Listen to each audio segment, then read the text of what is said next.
नमस्कार,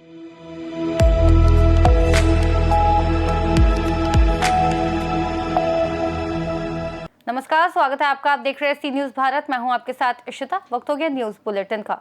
इस बुलेटिन में बात होगी अहमदाबाद की, जहां अहमदाबाद ग्रामीण एसओजी को बड़ी सफलता मिली है। साथ ही बात होगी भरतपुर के, जहां काली माता मंदिर सुर्खियों में है। ऐसी तमाम खबरों पे करेंगे विस्तार से बात।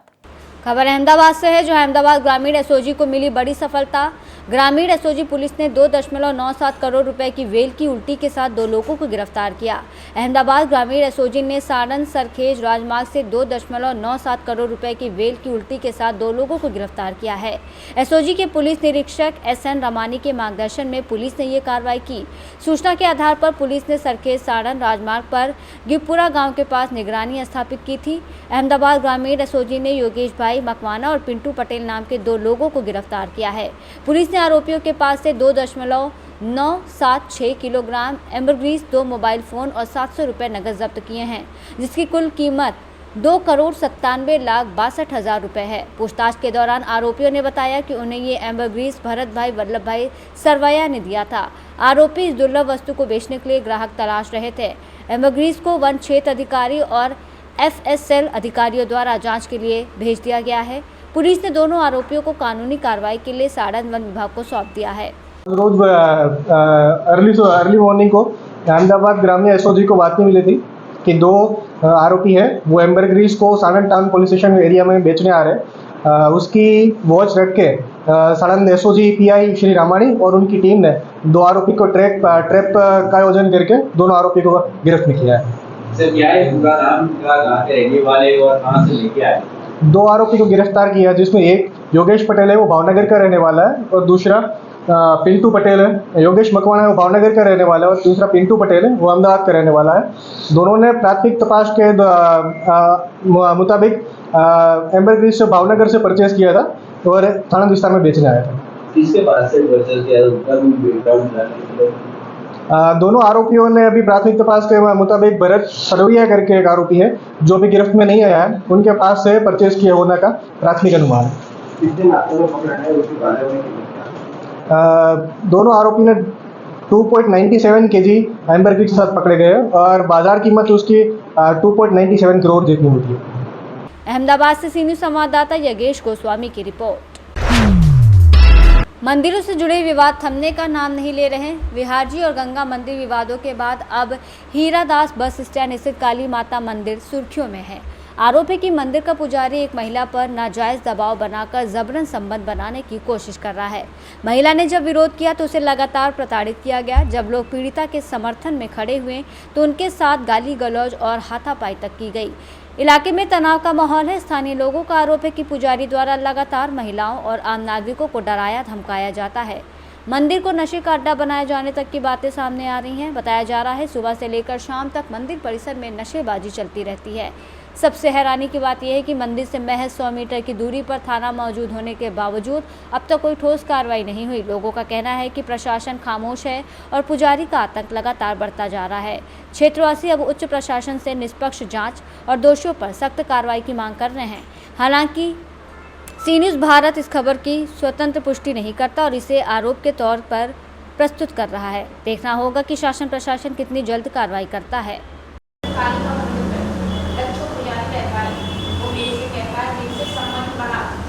पहले तो ये दबाव डाल रहा था, जब से मैंने ये मीडिया और अखबार में खबर निकाली है मेरे बच्चे को पेट में डाला था, जिसमें जो कि पहले से ही आंखों का मरीज है, अब मेरे से कहता है कि या तो मेरे से सम्मति मैं तो उसको तेरे बच्चों को मैं धक्का दे दूँगा।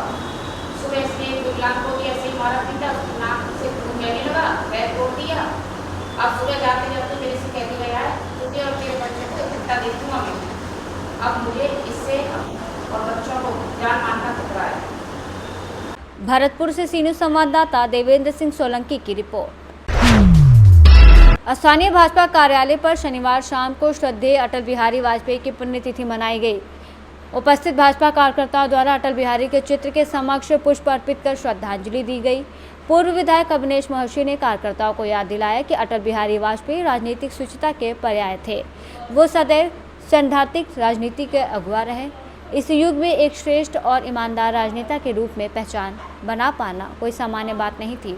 ऐसे राजनीतिक आदर्श श्रद्धेय अटल बिहारी वाजपेयी अमिट स्मृति शेष रहेंगे। श्रद्धांजलि सभा को संबोधित करते हुए विधानसभा संयोजक अर्जुन सिंह फ्रांसा, सरपंच जगजीत सिंह राठौर, दीनदयाल पारी, कन्हैयालाल चौमाल, हनुमान सिंह आदि ने भी अटल जी को याद किया। इस अवसर पर भारतीय जनता पार्टी जिला प्रवक्ता ओम महर्षि, शहर मंडल के उपाध्यक्ष निरंजन देव रूंथला, सदस्य महेंद्र उपाध्याय, सीताराम दर्जी, स्वरूप सिंह, सलीम खान, प्रदीप सैनी, प्रहलाद इंदौरिया, नारायण प्रसाद लोहिया, प्रवीण सिवाल, ललित शर्मा, गोविंद खटोड़, शाबीर गौरी, राम अवतार दायमा, मनीष मोहसी, बलवीर स्वामी, चतुर्भुज प्रजापत, महेश इंदौरिया सहित दर्जनों कार्यकर्ता मौजूद रहे।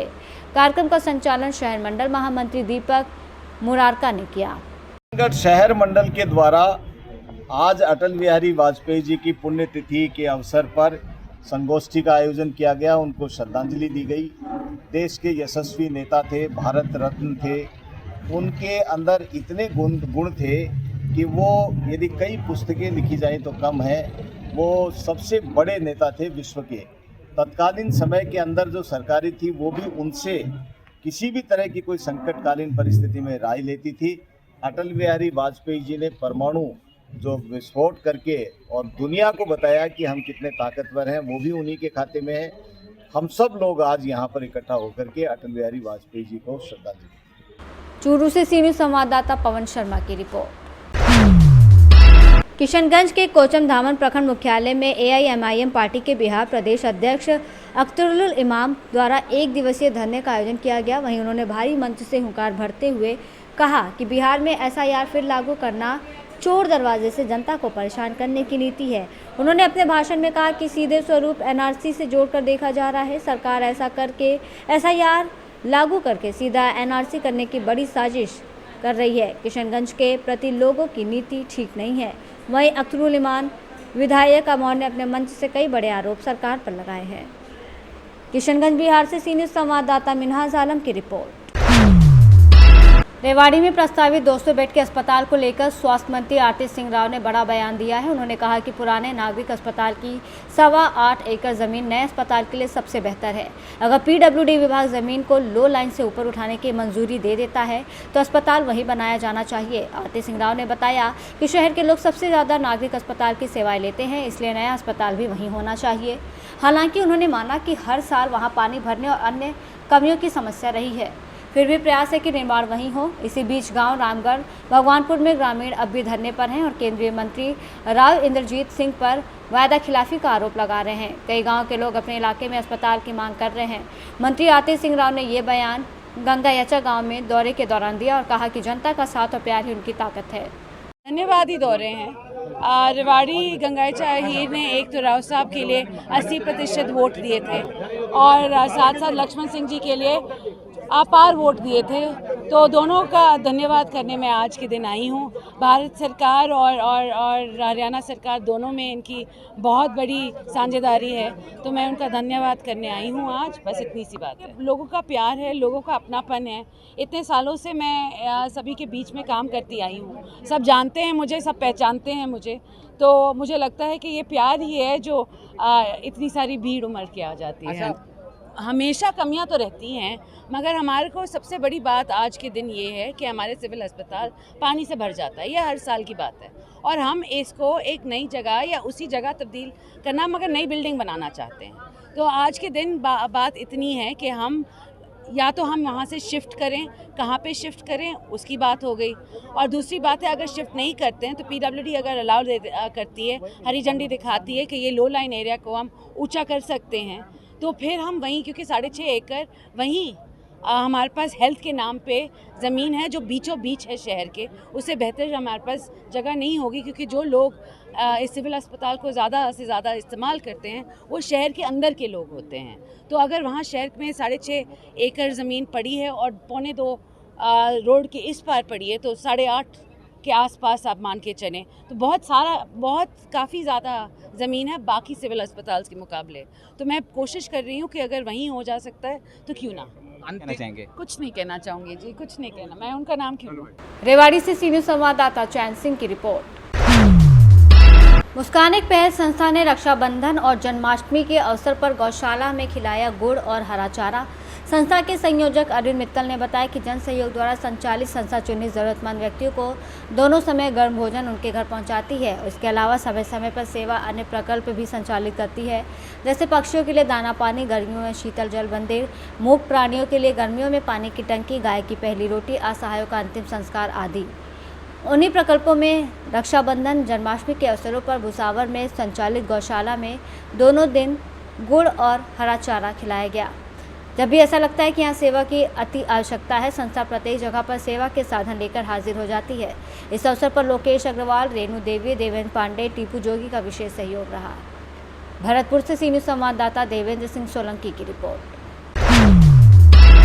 राजस्थान सरकार कृषि ग्रुप 2 के यूजर चार्ज उपयोगिता प्रभार 100 रुपये पर 50 पैसे लागू किया गया है, जिसके विरोध में 17 अगस्त को लगातार चौथे दिन अनिश्चितकालीन हड़ताल के आह्वान पर संपूर्ण मंडोर मंडी प्रांगण में व्यापारियों द्वारा व्यापार कान पूर्ण रूप से बंद रखकर विशेष विरोध व्यक्त किया। व्यापार संघ कार्यालय में सभा आयोजन कर इस यूजर चार्ज पर विस्तृत चर्चा करते हुए अवगत करवाया कि कोई भी शुल्क अथवा कर केवल मंडी प्रांगण में लगाना मंडियों के निर्माण की मूल भावना के विरुद्ध है। मंडी यार्ड में कार्यरत व्यापारियों पर शुल्क अथवा कर, मंडी यार्ड से बाहरी के व्यापारी पर वही शुल्क अथवा कर नहीं लगाया जाना चाहिए। मंडी में व्यापार को हानि पहुंचाना है, जबकि मंडी में व्यापारियों को मंडी में व्यापार स्थानांतरित करने के लिए पूर्व में बाध्य किया गया था। उपरोक्त व्यापार मंडी यार्ड से बाहर चला जाएगा जिन क्षेत्रों में कृषि उपज पैदावार कम होती है, कृषि जिनसे और खाद्य पदार्थों का व्यापार होता है। इस तरह से स्टैंडर्ड मार्केट का व्यापार बाधित होगा। अनिश्चितकालीन हड़ताल के कारण राज्य सरकार को भारी मंडी शुल्क के रूप में प्राप्त होने वाली राशि का दूसरे दिन करीबन 400 करोड़ से अधिक का कारोबार प्रभावित हुआ। राजस्थान की सभी मंडियों पे 0.50 यूनिट्स लगाया है, जो कि एकदम आपातकाल के जैसा व्यवहार बन चुका है। यूजर टैक्स का मतलब है 0.50। हमारी मंडियों के अंदर जो व्यापार करने वाले व्यापारी है उनका प्रॉफिट ऑफ मार्जिन है 0.1, 0.25। अब 0.50 जो यूजर टैक्स है वो भरने के लिए कोई भी किसी भी व्यापारी के पास पैसा नहीं है। दूसरी बात, हमारी मंडियों के अंदर तो यूजर टैक्स है और मंडियों के बाहर कोई नहीं है, तो हमारा जो मंडियों का व्यापार है वो सब पलायन होके शहरों में चला, मतलब मंडी के बाहर चला जाएगा। और मंडियों के बाहर ऐसी जगह नहीं है कि इतना माल हम रख सकती है, क्योंकि माननीय हाईकोर्ट ने जोधपुर के अंदर भी परिवहन के ऊपर पूरा अंदर रास्ते बंद कर दिए कि भाई बाहर माल नहीं रख सकती है। इसलिए हमको मंडियों के अंदर माल रखना पड़ता है। और सरकार ने मंडियों के ऊपर जो ये टैक्स लगाया है उससे हमारे व्यापारी, किसान, मजदूर और हमारे मुनीम लोग जितने भी है सब बेघर हो गए। 10,000 परिवार मंडोर मंडी से अभी वंचित है। तो आप ये समझिए कि राजस्थान की 247 मंडियों से कितने परिवार वंचित होंगे। माननीय प्रधानमंत्री महोदय ने अभी 15 अगस्त को ये बोला है कि मैं जीएसटी के अंदर क्रांति लाऊंगा, जीएसटी में कमी करूंगा, लेकिन हमारी राजस्थान सरकार उस जीएसटी कमी के बाद वो अलग की है, लेकिन उसके ऊपर उल्टा ये टैक्स लगा के आम जनता पे बहुत बड़ा बोझ डाली है, जो कि कभी योग्य नहीं है। मैं माननीय मुख्यमंत्री महोदय और सभी अधिकारियों से निवेदन करता हूं, राजस्थान की जनता के लिए आप ये जो टैक्स लगाया है इसको तुरंत प्रभाव से निरस्त करावें और आम जनता को सुविधा प्रदान करें। मैं चंपालाल दरिवाल, अध्यक्ष खाद्य तेल एवं देसी के व्यापार संस्थान, रजिस्टर्ड, जोधपुर। राज्य सरकार ने 13 तारीख को एक टैक्स लगाया यूजर चार्ज 0.5%। ये यूजर चार्ज लगाने से हमारे पूरे मंडोर मंडी का व्यापार प्रभावित हो जाएगा। ये टैक्स सिर्फ मंडी के अंदर लगा है, मंडी के बाहर टैक्स भी लगा है, मंडी का व्यापार पूरा प्रभावित हो जाएगा। इस टैक्स के लगाने से पूरी मल्टीनेशनल कंपनियों को फ़ायदा होगा। ये सरकार की यही इच्छा है कि छोटे छोटे व्यापारी का व्यापार बंद हो जाए और बड़े बड़े माल का व्यापार चले। ये टैक्स अगर कोई जानकारी स्टडी किए, ये टैक्स को लगाया है 0.5%। हमारा मार्जिन भी नहीं है, 0.5% यूजर चार्ज लगा दिया है। जब तक ये सरकार टैक्स नहीं लगाएगी, हम अनिश्चितकालीन हड़ताल है। आज हमारा चौथा दिन है। जब तक सरकार ये कानून वापस नहीं लेगी, जब तक हम ये हड़ताल रहेंगे। इस हड़ताल को हमारे पूरी मंडी के सभी वर्गों ने पूरा सहयोग दिया है, जिसमें हमारे सभी व्यापारी भाई, फुटकर व्यापारी, दलाल बंधु, मजदूर और मुनीम सब हमारे को सपोर्ट दिया। हम उनका सबका आभार व्यक्त करते हैं। मैं धर्मेंद्र भंडारी, सचिव, मंडोर मंडी खाद्य पदार्थ व्यापार संघ। ये आपने बलिया लगी है ये माल खाली ये हम बलिया लगाई थी, कोई माल इधर उधर नहीं जाए मंडी से। है जो बाहर से जो गाड़ी है उसको तो हम लोड करा रहे हैं, मंडी से कोई माल लोडिंग नहीं हो उसके लिए हम बलिया लगाए। जोधपुर से सी न्यूज़ संवाददाता आनंद शर्मा की रिपोर्ट। बुलेटिन में फिलहाल इतना ही। देश और दुनिया की तमाम बड़ी जानकारियों के लिए देखते रहिए सी न्यूज़ भारत।